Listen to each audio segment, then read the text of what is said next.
Agora, na Rádio Maria Brasil, Catequese, com Padre Warlen Reis.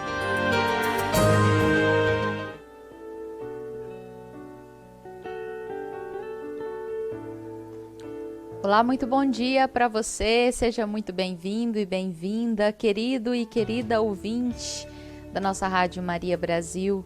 Nós estamos ao vivo pelo Instagram, Facebook, canal no YouTube, também site e aplicativo da Rádio Maria. Acolhemos cada um de vocês com muita alegria para o nosso programa Catequese, dando continuidade aos nossos estudos sobre o Catecismo da Igreja Católica. O tema que nós vamos meditar no dia de hoje é o seguinte: Deus vem ao encontro do homem, transmissão da revelação divina, parte 2. Então, vamos meditar sobre esse tema. Já pega aí papel e caneta para você anotar todas as suas dúvidas. E caso tenha alguma dúvida, manda para a gente nos nossos, nas redes sociais, aí no espaço reservado aos comentários do Instagram, do Facebook e também do YouTube. E também você pode participar pelo WhatsApp da Rádio Maria, 997020478, DDD 62 997020478. Estou aqui atenta a todas as redes sociais esperando a sua participação. Vanessa, não tenho nenhuma dúvida, então manda bom dia, né? Mas o importante é que vocês participem e interajam aqui conosco. Bom dia, Padre Warlen, sua bênção. Bom dia, Vanessa, Deus abençoe. Quero também acolher todas as pessoas que estão já conectadas conosco por meio das nossas redes sociais e também do aplicativo da Rádio Maria Brasil. Que alegria desse encontro, né, desse momento em que nós temos juntos todos os dias, né, para poder falar, meditar, para poder estudar o catecismo da Igreja Católica, que também é palavra de Deus para nós, a doutrina da nossa Igreja. Né? E para a gente dar início, vamos fazer a nossa oração, né, Vanessa? Ontem eu estava esquecendo a oração, e graças a Deus você me lembrou, porque exatamente a oração é o que move o coração de cada um de nós, né, e que nos capacita também a entender bem todo o estudo que nós fazemos da teologia, do catecismo, de espiritualidade. Todos os nossos programas, eles são conduzidos por Deus, né? Então vamos rezar para que Deus mesmo nos ajude, nos conduza nessa nossa reflexão. Em nome do Pai, do Filho e do Espírito Santo. Amém. Amém. Vinde, Espírito Santo, enchei os corações dos vossos fiéis e acendei neles o fogo do vosso amor. Enviai o vosso Espírito e tudo será criado e renovareis a face da terra. Oremos. Ó Deus, que instruístes os corações dos vossos fiéis com a luz do Espírito Santo, fazei que apreciemos retamente todas as coisas, segundo o mesmo Espírito, e gozemos sempre da sua consolação. Por Cristo, Senhor nosso. Amém. Amém. Ave Maria, cheia de graça, o Senhor é convosco. Bendita sois vós entre as mulheres, e bendito é o fruto do vosso ventre, Jesus. Santa Maria, Mãe de Deus, rogai por nós, pecadores, agora e na hora de nossa morte. Amém. Glória ao Pai, e ao Filho e ao Espírito Santo. Como era no princípio, agora e sempre. Amém. São Constantino, rogai por nós. Em nome do Pai, e do Filho, e do Espírito Santo. Amém. Vamos então iniciar a nossa reflexão de hoje, lembrando mais uma vez que você pode participar conosco pelas redes sociais, utilizando o espaço reservado aos comentários, e pelo WhatsApp da Rádio Maria. Então, vamos lá. Hoje nós vamos dar continuidade ao tema que nós começamos ontem, né? Deus vem ao encontro do homem. Essa é uma referência à parte do catecismo que nós estamos vendo, né? Então, aí nas redes sociais você consegue visualizar o título, né, dessa catequese de hoje. Então, a primeira parte, Deus vem ao encontro do homem, refere à parte do catecismo que nós estamos vendo. E a transmissão da revelação divina é uma subparte, né? Como se fosse um subtítulo, né? E esse tema está dividido em duas partes. Ontem nós começamos na transmissão da revelação divina, vimos sobre a tradição apostólica, falamos sobre a relação que existe entre a tradição e a Sagrada Escritura. E hoje nós vamos dar continuidade sobre a interpretação do depósito da fé. Mas antes da gente falar sobre o tema de hoje, propriamente dito, gostaria de fazer a revisão com vocês, né? Eu tenho mandado lá no nosso grupo do Telegram as tarefas de casa, né, que são exercícios de fixação. Você pode pegar essas perguntas, né, e assim aprofundar, de acordo com o Catecismo da Igreja Católica, nos parágrafos que nós estamos tratando naquele determinado dia e fazer esse exercício de fixação. Com certeza vai ser uma grande ajuda. Então hoje eu quero fazer essa revisão, né, do tema de ontem. Então a primeira pergunta era, por que e de que modo a revelação deve ser transmitida? Né? E aí nós vimos que Deus quer que todas as pessoas, todos os homens sejam salvos e também que cheguem ao conhecimento da verdade. Esse conhecimento da verdade, a verdade em si, é Jesus Cristo. Então, Deus quer que nós sejamos salvos e que cheguemos ao conhecimento do seu Filho eterno, feito homem, a palavra de Deus feito homem, Jesus Cristo. Ele é a verdade. E Cristo deve ser também anunciado, né? Nós vimos que como a revelação divina deve ser transmitida. A gente sabe que ele deve ser anunciado. E ela é anunciada, essa revelação divina, Jesus Cristo é anunciado, se realiza por meio da tradição apostólica. O mandato de Jesus foi que os discípulos, que os apóstolos pregassem o evangelho a todas as criaturas, e por isso confiou, né, aos apóstolos essa missão.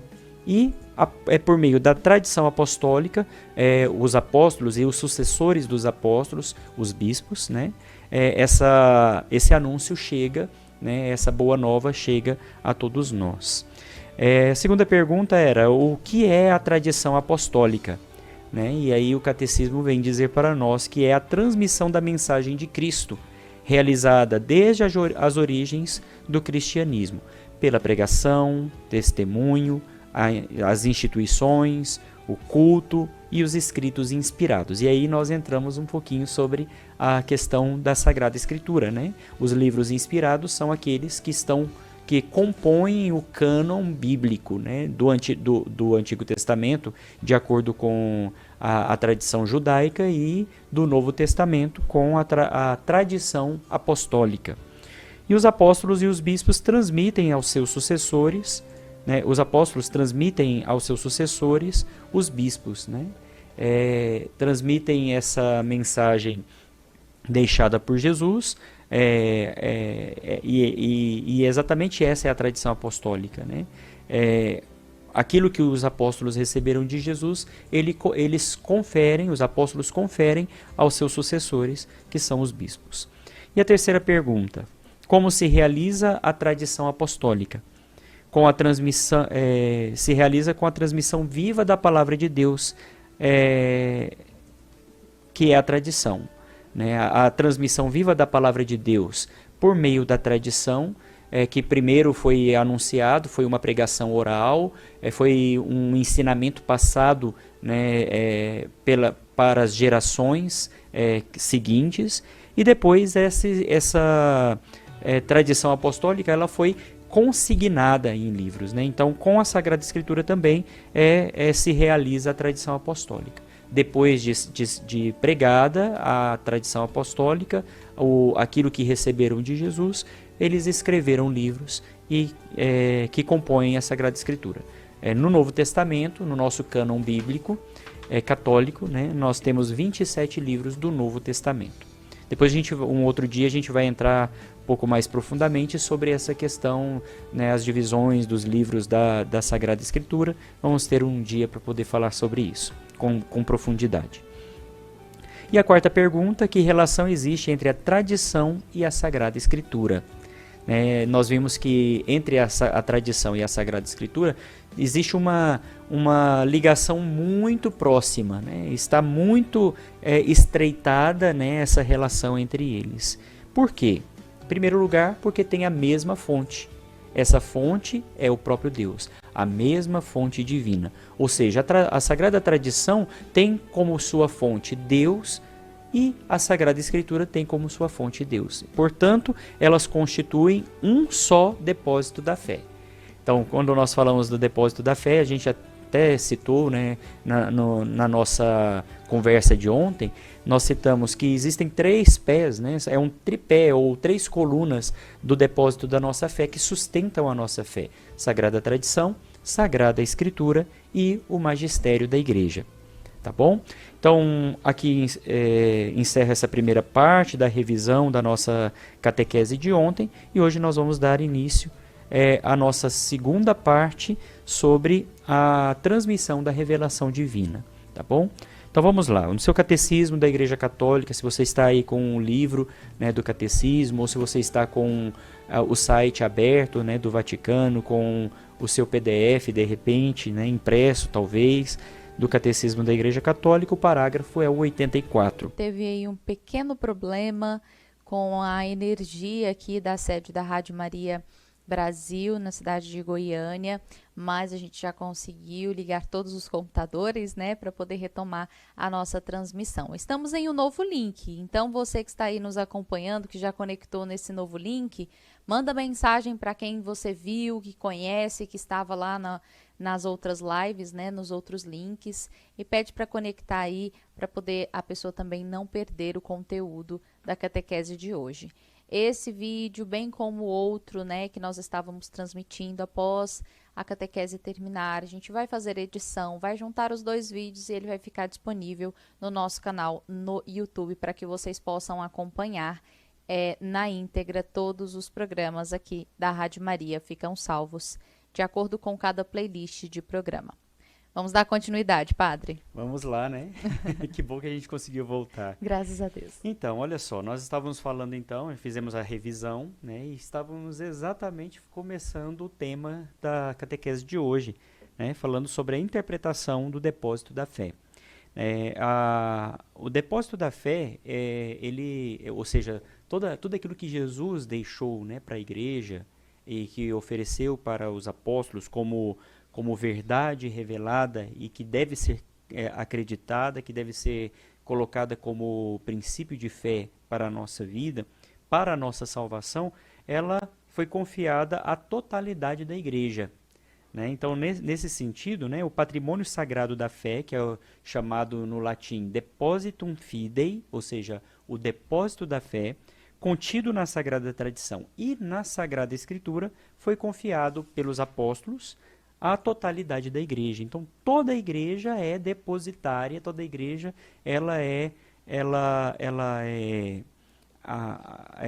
contém, né, essa missão de guardar a fé. Então, apegando-se firmemente a ele, o povo santo todo, unido a seus pastores, deve perseverar continuamente na doutrina dos apóstolos e na comunhão, na fração do pão e nas orações. Esse texto muito bonito, né, está da palavra, né, no começo da Bíblia, como uma introdução. Tá bom? Então, olha só, na interpretação do depósito da fé, a gente viu que o depósito da fé é confiado à totalidade da igreja. E também é confiado ao magistério da igreja. E agora a gente vai ver o que é realmente o magistério da igreja. Nós já havíamos falado o seguinte, que o depósito da fé, a nossa doutrina, né, a nossa fé está baseada, né, ou seja, está sustentada em 3 pilares: Sagrada Tradição, Sagrada Escritura e o Sagrado Magistério. Nós vamos ver agora o que é o magistério, tá bom? O ofício de interpretar autenticamente a palavra de Deus, escrita ou transmitida, foi confiada unicamente ao magistério vivo da igreja. Interessante isso aqui, porque se nós pegamos, né, o primeiro tópico da catequese de hoje, o depósito da fé é confiado à totalidade da igreja. Nós temos o depósito da fé confiado a mim, a Vanessa, a você que está aqui nos acompanhando, participando. É confiado ao Papa, é confiado a todos os bispos, a todos os sacerdotes, aos religiosos e religiosas. A totalidade da igreja. Agora, o ofício de interpretar autenticamente a fé não é uma missão do Padre Warlen. Eu não estou aqui falando algo que eu estou interpretando por mim mesmo. eu estou aqui ensinando para vocês, a gente está fazendo um estudo do catecismo baseado na interpretação autêntica e única, exclusiva da Igreja, né? E essa confiança, né, é dada apenas ao magistério vivo. E como nós sabemos, né, a composição desse magistério vivo? Foi confiada aos bispos que estão em comunhão com o sucessor de Pedro, o bispo de Roma. Então, se eu quero saber se um determinado bispo é de fato o magistério da Igreja, ele precisa estar em comunhão com o Papa. Então, tudo aquilo que o Papa, né, o sucessor de Pedro, diz a respeito de fé, de moral, em relação à doutrina, né, de costumes, ele diz em nome da Igreja, como uma interpretação autêntica da Igreja, e deve ser seguido. Por quê? Ainda não é o momento de aprofundar sobre esse tema, mas porque Jesus confiou ao Papa, né, ao sucessor de Pedro, o ministério de infalibilidade. E no seu ministério, quando se diz respeito à fé e à moral, o Papa não pode errar, porque ele é assistido pelo Espírito Santo. Uma curiosidade é que na Basílica de São Pedro, né, lá em Roma, a sede, né, da igreja, onde tem a principal igreja, onde está a Cátedra de Pedro. A Cátedra de Pedro, simbolicamente, né, é uma cadeira muito grande, na verdade, simbolicamente ela está colocada na parte do fundo da igreja. Assim como nós temos aqui também na nossa Catedral de Goiânia, né, nós temos um vitral com o Espírito Santo. E lá na Basílica de São Pedro, exatamente atrás da Cátedra de São Pedro, tem também um vitral imenso, belíssimo. Acho que muitas pessoas conhecem esse vitral, até mesmo porque, se você colocar aí na internet como uma forma de pesquisa, né, no seu navegador, colocar assim, vitral do Espírito Santo, Basílica de São Pedro, você vai ver, né, essa imagem lá aí no seu computador ou no seu celular. Né? O Espírito Santo, né? A pomba do Espírito Santo, que está atrás da cátedra. Que isso significa, teologicamente, né, que aquele que se senta na cátedra para governar a igreja, para conduzir a igreja, é assistido pelo Espírito Santo. Né? Então, todos os bispos que estão em comunhão com o bispo de Roma, eles são o magistério, ele faz parte do magistério. E, portanto, essa interpretação autêntica da fé também é confiado ao Papa e ao colegiado dos bispos. Todavia, tal magistério não está acima da palavra de Deus, mas a serviço dela. Isso aqui é muito bonito, é interessantíssimo, né? Porque nós temos como pilares para a nossa fé, são 3 colunas, né? Um tripé: Sagrada Tradição e Sagrada Escritura. As duas formam a palavra de Deus. Tanto a tradição apostólica como aquilo que foi consignado, que foi escrito, né, como palavra de Deus, como Bíblia, nós temos como palavra de Deus. Agora, o magistério, que é o outro pilar, né, que sustenta a nossa fé, não é palavra de Deus, mas está a serviço da palavra de Deus. Então, o magistério não está acima da palavra, mas está sustentando, apoiando, servindo, anunciando a palavra. Né? Então, essa interpretação autêntica da fé, né, é confiada ao magistério.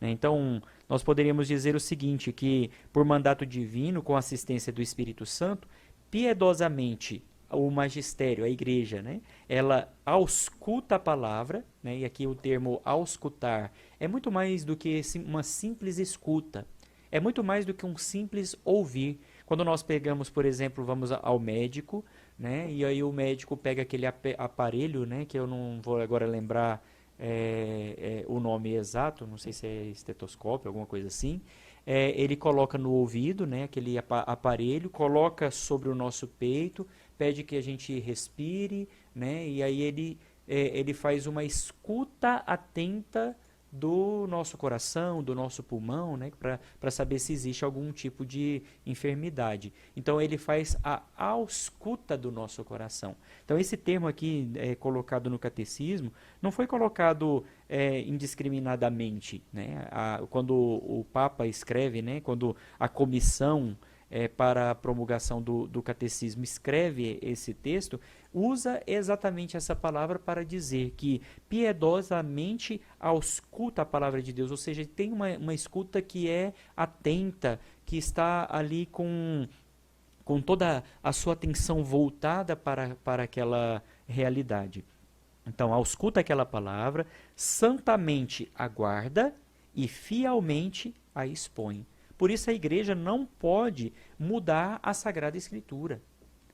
A igreja pode interpretar a Sagrada Escritura e nos dar luzes para a vivência da Sagrada Escritura. Mas a palavra, o magistério não pode mudar a Sagrada Escritura. Por quê? Porque o magistério não está acima da palavra.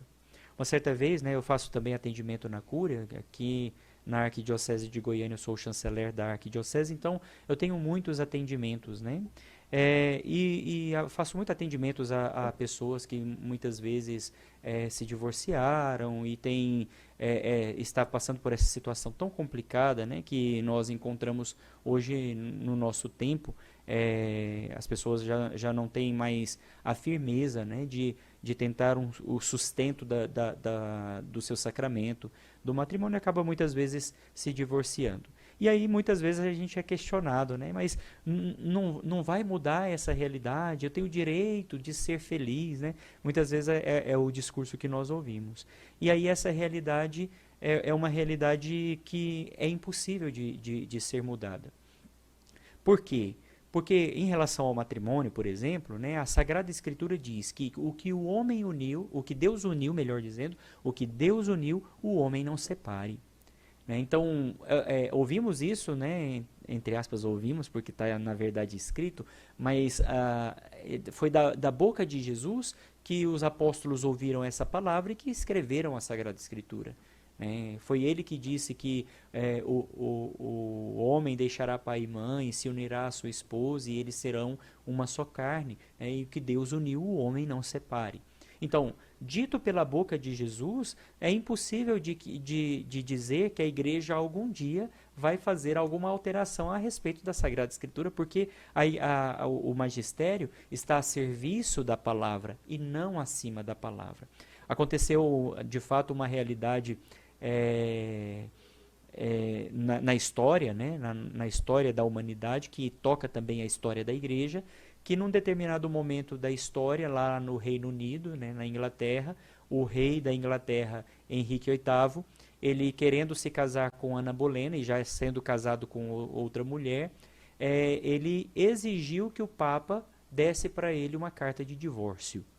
Né? E aí ele disse, o Papa se negou a fazer essa carta, né, dar a ele o divórcio, com a alegação de que ele não podia fazer isso porque ele estava a serviço da palavra e não acima da palavra. Não tinha como mudar a palavra de Jesus que foi anunciada. E aí o que aconteceu? Henrique VIII criou uma outra igreja, né, elegeu o bispo da Inglaterra que fosse o seu patriarca, e aí criou-se a igreja anglicana. Então a igreja anglicana se cismou da igreja católica, ou seja, ela rompeu com a igreja católica e assim se mudou algumas doutrinas, principalmente a doutrina sobre o matrimônio, né? Que para nós o matrimônio é indissolúvel, para a igreja anglicana o matrimônio pode ser dissolvido, as pessoas podem se divorciar e se casar novamente. Mas contrariando, na verdade, exatamente essa palavra, né? Que ela expõe fielmente a palavra porque ela recebeu de Jesus, ela escuta a palavra da parte de Jesus, interpreta e nos dá como um alimento sólido, não está acima da palavra, mas está a serviço dela. Tá bom? Então, a partir disso, né, dessa exposição fiel, os fiéis devem escutar essa palavra e receber a palavra com docilidade e esses ensinamentos e diretrizes da igreja, da parte do magistério da igreja. Né? Isso aqui é muito importante, né? Até mesmo porque nós vemos muitas vezes um movimento contrário ao magistério. Né? Dentro da igreja surgem muitos grupos de pessoas que não aceitam o Papa como o sucessor de Pedro. Né? Diz que é um antipapa, outros dizem que não aceitam o Papa Francisco, outros tantos não aceitavam o Papa Bento XVI, e aí nós vamos criando um subjetivismo em relação àquilo que Jesus mesmo deixou para a sua igreja. Se nós pensamos, por exemplo, que Jesus instituiu em Pedro essa missão de confirmar a fé dos apóstolos, dos irmãos, né, foi dado a Pedro.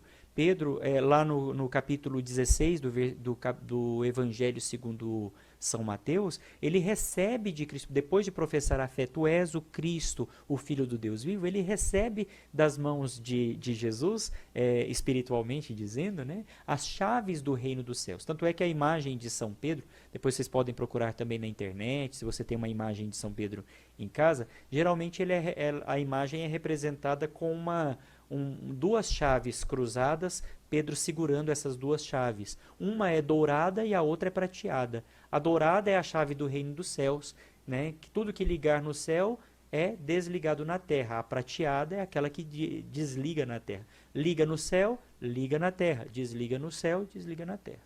Então, essas chaves representam o mandato de Cristo de governar a igreja.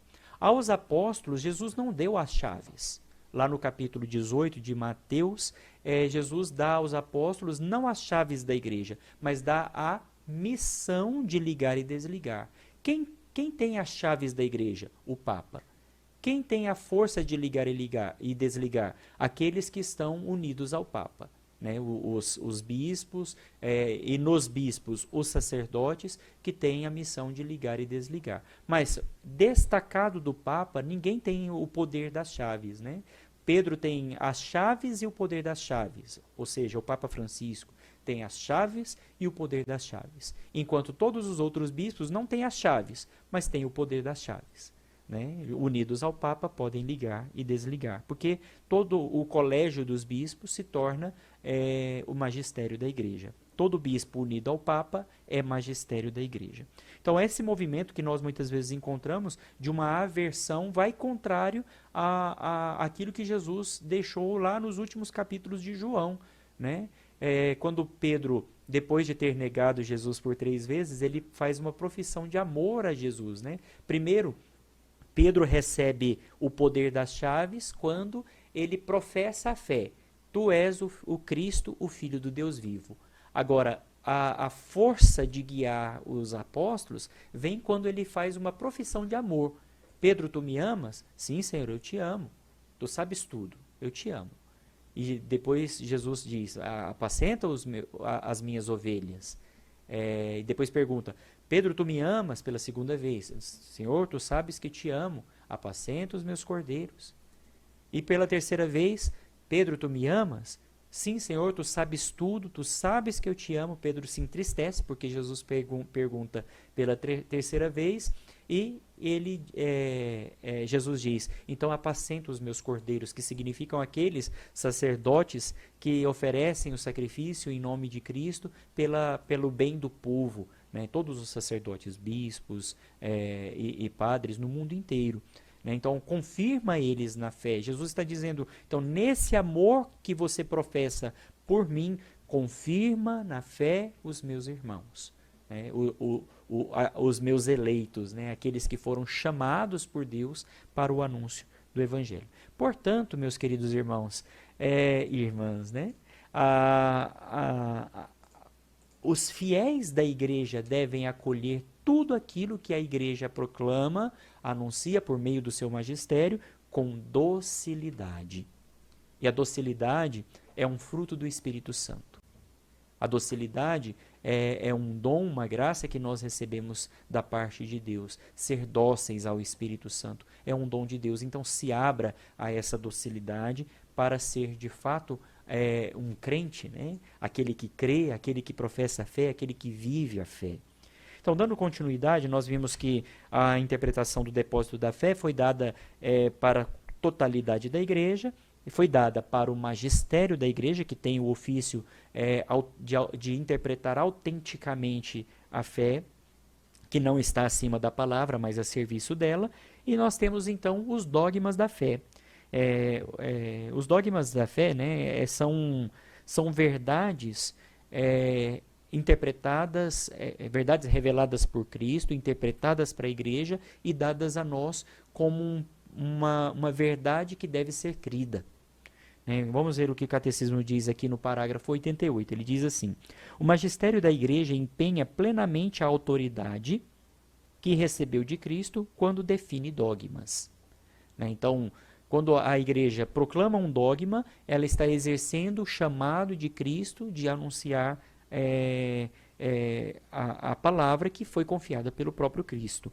Então ela empenha plenamente o seu ofício, a sua autoridade que recebeu de Cristo, definindo os dogmas. E aí continua: quando utilizando uma forma que obriga o povo cristão, eu queria destacar essa palavra, obriga o povo cristão, ou seja, um dogma nos obriga à fé. Parece duro, impositivo, mas é uma garantia e uma certeza de salvação se nós cumprimos aquilo que é dito, se nós cremos no dogma. Você quer ir para o céu? Cumpra o dogma.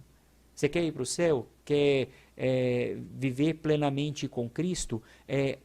Acolha o dogma como verdade de fé, revelada por Cristo e interpretada pelo magistério da igreja. Então, é uma forma que obriga o povo cristão à adesão irrevogável da fé, ou seja, uma proclamação dogmática, né? Um dogma que é proclamado, ele é irrevogável.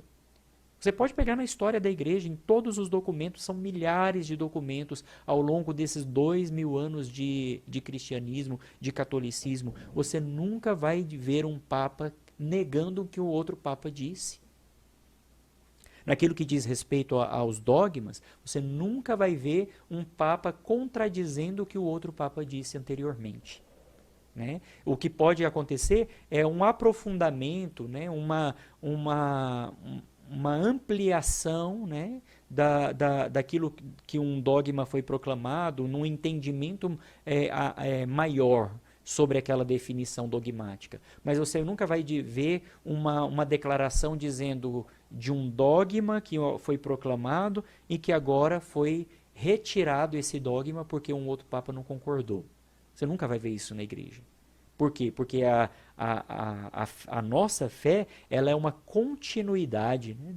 Nós não vamos negando aquilo que já se acreditou, mas vamos dando uma continuidade. Por exemplo, tem um exemplo concreto.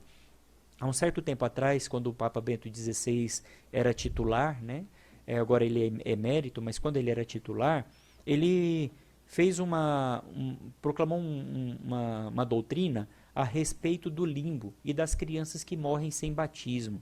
O limbo era um lugar, entre aspas, um lugar onde os patriarcas e os santos do Antigo Testamento que morreram e ainda não podiam entrar no céu, porque não estava inaugurado.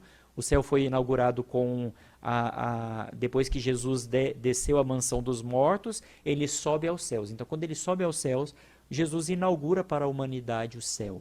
Então, os patriarcas do Antigo Testamento não estavam no céu, porque ainda não estavam abertas as portas, não estava inaugurado o céu para os homens e mulheres que morriam na amizade com Deus. Então, eles ficavam num lugar chamado limbo. E aí, durante muito tempo, se acreditava que as crianças que morriam sem o batismo estavam exatamente nesse lugar, nesse limbo, que não é o céu, mas também não é o inferno. É um lugar neutro, de espera, de expectativa, de esperança, mas não era o céu. Papa Bento XVI, mas isso nunca foi um dogma, né? Era uma tradição, algo que se acreditava como uma forma de aprofundamento teológico, mas que não se tinha chegado a uma conclusão dogmática sobre esse tema. E o Papa Bento XVI, ele proclama sobre o batismo das crianças que não têm o uso pleno da razão, que morrem sem o batismo.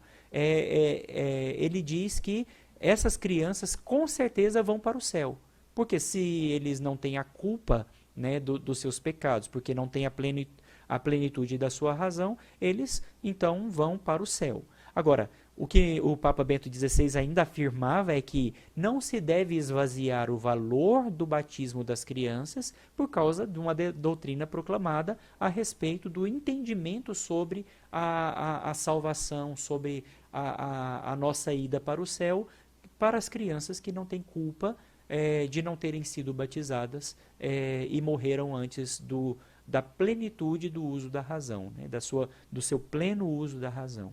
Então, nesse sentido, acreditamos, uma criança que morre sem o batismo, sem culpa, né, claro, porque não tem o uso da razão, ela com certeza está no céu. Mas deve-se promover que o batismo seja realizado o quanto antes, né? Eu, por exemplo, graças a Deus, fui batizado com menos de um mês de idade. Né? Fui batizado no dia 25 de março, né? Nasci no dia 7 de fevereiro. Então, ou melhor, 5 de março. Né? Batizado no dia 5 de março, nasci no dia 7 de fevereiro. Não sei, de repente você sabe o dia do seu batismo, né? É uma pergunta interessante. É importante a gente saber o dia que nós nascemos para Deus. Né? Então, nesse sentido, né, uma doutrina, um dogma, nos obriga à fé. Né? Porque é uma adesão irrevogável da fé, porque a fé não pode ser mudada. E assim, a Igreja, né, o Magistério, nos propõe verdades contidas na revelação divina.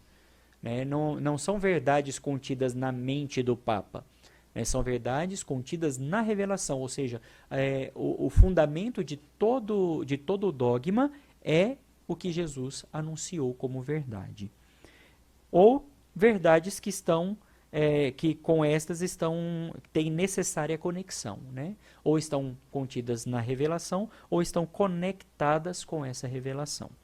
Há uma conexão orgânica entre a vida espiritual e os dogmas.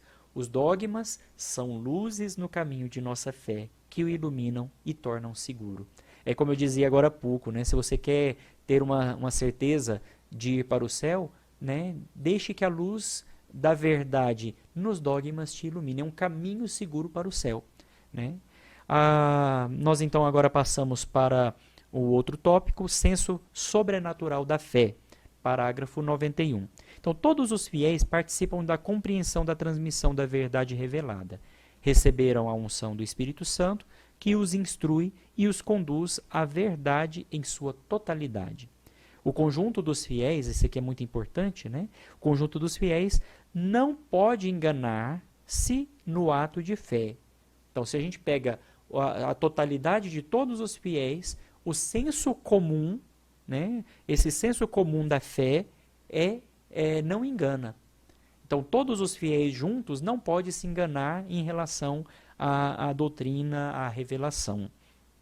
Não pode enganar-se no ato de fé. Ele manifesta essa sua peculiar propriedade mediante o senso sobrenatural da fé de todo o povo, quando, desde os bispos, e aí o senso sobrenatural da fé inclui os bispos até o último dos fiéis leigos. Então, se todos estão em comunhão com a verdade revelada, nesse senso sobrenatural da fé, professa a sua fé de maneira segura, porque a totalidade do povo de Deus não pode se enganar. Né? O povo de Deus, sob a direção do Sagrado Magistério, adere indefectivelmente à fé. Ou seja, adere à fé de modo pleno, sem defeitos. E por fim, né, para a gente terminar a nossa reflexão de hoje, nos parágrafos 94 e 95, nós vamos falar sobre o crescimento na compreensão da fé. Graças à assistência do Espírito Santo, a compreensão tanto das realidades como das palavras do depósito da fé podem crescer na vida da igreja. Né? A gente aprofundando esses mistérios, a gente pode sim ter um crescimento, né, na vida da igreja a partir do depósito da fé. No parágrafo 95, então, juntos, né, a Sagrada Tradição, Sagrada Escritura e o Sagrado Magistério estão entrelaçados e unidos, que um não tem consistência sem o outro. Imagina só a Sagrada Escritura sem o apoio da Sagrada Tradição. Até mesmo não poderíamos ter Sagrada Escritura se a tradição não fosse anunciada anteriormente de modo oral, né, verbal. E como seria a interpretação tanto da Sagrada Tradição como da Sagrada Escritura se nós não tivéssemos o magistério da Igreja, que nos desse a certeza, que não nos desse a convicção, a força, né, da doutrina, para que nós pudéssemos crer e ter a certeza que, crendo nessa fé, vamos para o céu. Então o magistério é essencial também. O que seria da Sagrada Escritura e da Sagrada Tradição se não fosse o magistério como intérprete autêntico da revelação deixada por Jesus, que dá a nós para nosso alimento, um alimento sólido para a nossa fé. Então, juntos, cada qual a seu modo, sob a ação do mesmo Espírito Santo, contribuem eficazmente para a salvação das almas. E aqui eu termino a exposição do nosso conteúdo de hoje. Agradecemos a sua participação, você aí conectado com a gente. Nós tivemos aí um pequeno problema, né, com a internet, com a energia aqui da sede da nossa rádio, mas já conseguimos restabelecer, né, e continuamos aí os nossos estudos de hoje. Lembrando vocês que o vídeo do programa de hoje ficará salvo na nossa playlist no YouTube. Então, depois, se vocês quiserem rever o conteúdo, você vai poder acompanhar o programa na íntegra. A Petronília Cruz também está aqui conectada conosco pelo canal da Rádio Maria no YouTube. E diz assim: que bênção é a nossa igreja, sua bênção, Padre. Deus abençoe, Petronília. De fato, a nossa igreja é abençoada, né? Temos uma grande graça de sermos igreja. Isso mesmo. Maria Vilma, bom dia para você. Pedro Brasilino, bom dia. Gabriele Borges, Tainara Souza, Marielle Cardoso, Neuza Castelo Alves, Perfil Léo Católico, bom dia. Vélcia Campos, bom dia.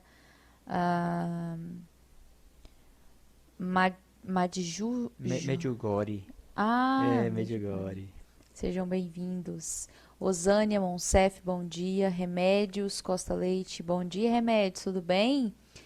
Fernandes, também aqui participando conosco, obrigada pela sua participação. Nerivan Souza, Manuela Gama, Lenídia Aragão, bom dia. Cléris Gomes e Ronaldo Souza, bom dia para você. Ele deseja bom dia a toda a família mariana. Marilena também participando conosco, bom dia. Fábio Leão, bom dia, Fábio. E o Pedro Brasilino também aqui participando conosco, dizendo que todo o conteúdo da catequese de hoje está disponível lá no nosso canal no Telegram, para que você possa acompanhar e possa também aí fazer os seus exercícios, né, em casa, e não deixar de estudar sempre, inclusive no final de semana, e aproveitar o seu tempo vago para poder dar uma estudada e uma revisada no conteúdo. Que bom, maravilha. Então, hoje nossos exercícios de fixação do conteúdo para segunda-feira, a gente fazer uma boa revisão. Você pode, eu vou falar aqui, mas você pode depois entrar lá no nosso canal no Telegram, né, nosso grupo no Telegram, e aí você tem o conteúdo, esse conteúdo exclusivo, tá bom? Então, olha só. A quem é confiado o depósito da fé?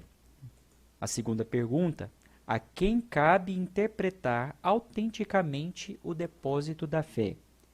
E, por fim, terceira pergunta: que relação existe entre escritura, tradição e magistério?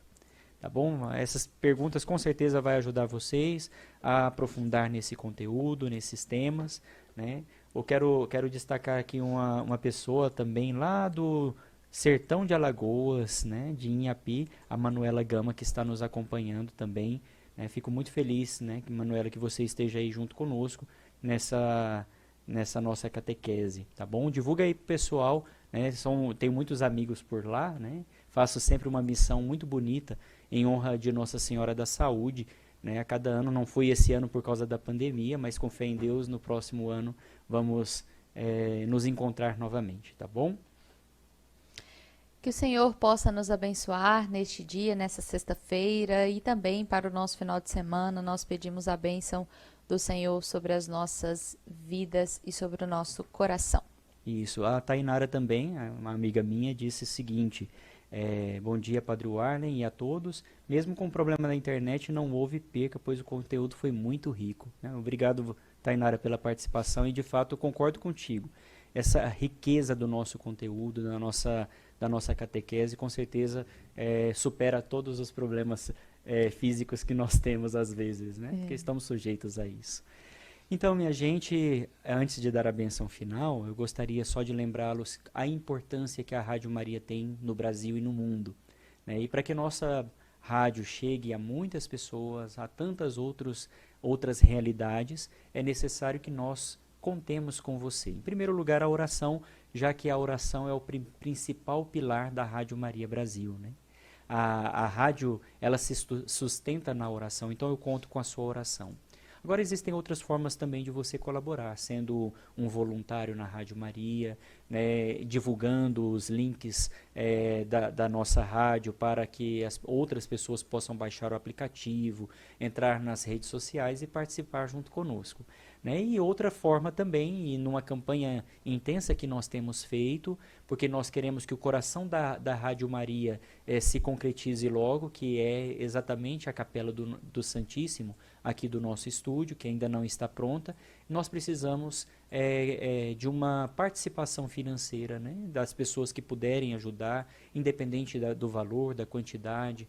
Né? Se você puder nos ajudar, a gente agradece com o coração, né, totalmente disponível e feliz de poder alcançar tantas outras pessoas por meio da nossa programação. Então, conto com você também. Né? Se você não sabe como colaborar, tem o WhatsApp, ou melhor, tem o Pix da nossa rádio. Né? Você pode também, por meio do aplicativo, você consegue fazer a doação, né, essa doação financeira, para que nós possamos sustentar a obra da Rádio Maria, tá bom? Agradeço de coração todas as pessoas que já colaboram, você é parte dessa nossa família mundial. Então vamos lá, né, Vanessa, pedir a Deus a bênção do céu. O Senhor esteja convosco. Ele está no meio de nós. Abençoe-vos o Deus Todo-Poderoso, Pai e Filho e Espírito Santo. Amém. Amém. Fique sempre na paz do nosso Senhor. Amém. Obrigada pela sua participação. Deus abençoe muito cada um de vocês. Às 15 horas tem Texto da Misericórdia e eu espero você. Rádio Maria Brasil, uma voz católica em sua casa.